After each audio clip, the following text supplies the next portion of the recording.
Hello, my name is Jaman E. Dunn, and I am the founder and music director of the Polaris Orchestra, and this is my story. Classical music found me in a way different than some. I was sitting in my second grade classroom listening to a snippet of a piece on what we called Classical Music Day. The name of my school was Edgar Allan Poe Classical School, an academic magnet elementary school in the Chicago public school system that was predominantly black. As I heard this music, I really felt a connection to it. I can't exactly remember what piece it was now, but I felt very drawn to it. And so I smiled. And some of my friends around me looked at me in disbelief. "Do you actually like this?"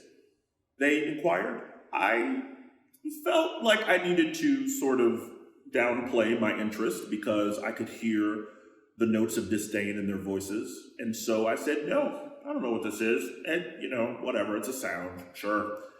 And I didn't really feel that I should inform them that I felt connected to it.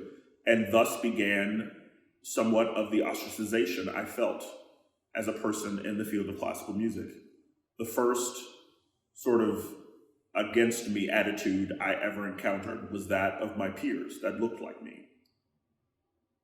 And so moving forward, I actually had the wonderful fortune to have an African American male as a music teacher at this school. And he introduced me to the violin. And I loved the violin. I still play, in fact. Not as professionally as most of my colleagues, but I still play violin as well as viola. And that helped me to have somewhat of an understanding of that I can do this because my first teacher was African American. Now, being older and wiser, some would say, and seeing what is around there, I realized that my experience was extremely unique because African American male music teachers, classical music teachers, are few and far between, and especially at that early level. And so I went through school feeling that I really wanted to do this, but I couldn't tell others about it because they weren't as interested in it as I was. They didn't feel a calling to it. They felt it was some weird thing. And my musical background was anything but classical. I was raised in the African American Baptist church, and my exposure to music was choir singing on Sundays, rehearsal on Wednesday nights, my grandmother singing spirituals in her house as she cleaned, my great-grandmother humming to herself. Those were my early musical experiences and memories. And so this classical music thing was almost immediately sort of a full stop to that. And my grandmother, once she found out that I was playing violin, she was a very, very supportive influence in my life. And she really did not understand what the violin was or how to use it or what it was used for. She coined it, in her words, white folk music, but she knew that it was something that I wanted to do. And so she supported that it was something that I wanted to do and it was something good that I could be doing. And so she would just tell me to go ahead, as she used to say. And so I say all this to say that even though music is such an integral part of my life and it is a driving force, I didn't exactly have the most affirming upbringing. Now, I had affirmation in the sense of my grandmother and my parents and my family having faith in me that I could do what I was setting out to do. But as far as affirmation in the field itself, outside of my music teacher, it didn't really exist. Affirmation from my racial demographic, outside of my family, it didn't really exist. And so it was very hard for me to feel comfortable or to feel that I was doing something that I could or should be doing outside of the realm of my music teacher or my family. And so it became very difficult as I got older and as I entered into higher level programs, and more of my colleagues were white, and less of my colleagues were of color at all, let alone African American. And so it became very hard for me to continue on this path many different times. Many times I dropped it. Many times I cried myself to sleep. Many times I wondered why I was doing this. Could I do this? Was this possible? But I had the drive within me, and I felt the calling upon my life to do this.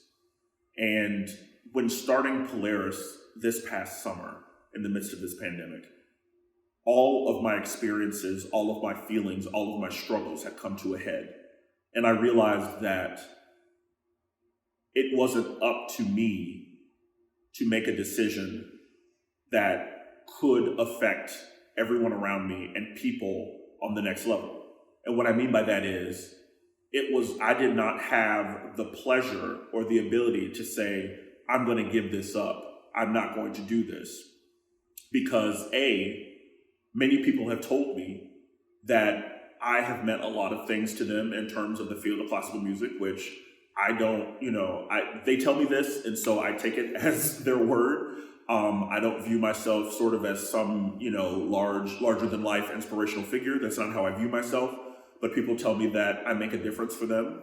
I have had people tell me that my passion is palpable, and so on days that they don't necessarily want to do what they're doing, they feel a different drive because of how I've spoken to them or how I've reacted to them or collaborated with them.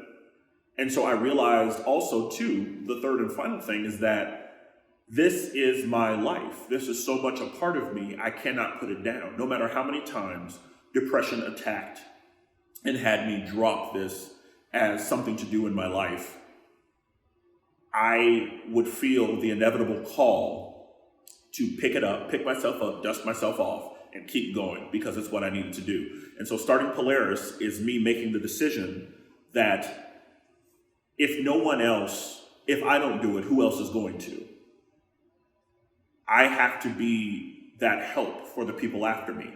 I have to help change the way that this field views African Americans, people of color in this field, the way people view music of people of color in this field, the way people feel about women in this field, the way people feel about the music of women in this field. And these are things that are extremely, extremely important to me because classical music should not be as elitist as it has become. It should not be as segregated as it has become. And it is important for us to realize that as much as we tout about the universality of music and how it speaks to everyone and how it can make a difference in everyone's lives, the field in and of itself does not actually portray that. It's empty words.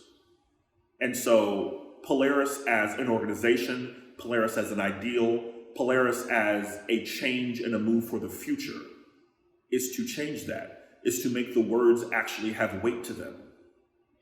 Is to show what we can be. Polaris does not exist as an antithesis to something else. Polaris exists as what should be. And if we are what should be, and others then become what should be, we still have a place in society. Because it's not that we're an antithesis to something else, and then when it doesn't exist, we don't know what our purpose is. We exist as what this field should and could be for the peoples of the world, for the peoples of this country. And so we hope to be the first on the path, and sincerely hope that we are not the last.